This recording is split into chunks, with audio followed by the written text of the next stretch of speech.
আসসালামু আলাইকুম ফ্রেন্ডস। আজকে 30 তারিখ ডিসেম্বর মাসের। আজকে এখন বাজছে 8:30, 8:30। কালকে যে পরিমাণ আমাদের এখানে ঠান্ডা ছিল, রোদ্দুর ছিল না। আজকে তার বিন্দুমাত্র নেই।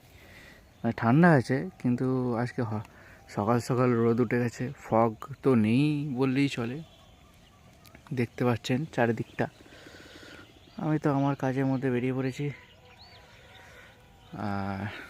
যাই, দু একটা ডাক ছিল সকালবেলা, ডাক সেরেছি, আর একটা ডাক লাস্ট বাকি আছে, সেরে চেম্বার যাব আমি, ডক্টর চেম্বার। ঠিক আছে, থ্যাংক ইউ, একটু সাপোর্ট করবেন। নতুন ইউটিউব খুলেছি, তার জন্য।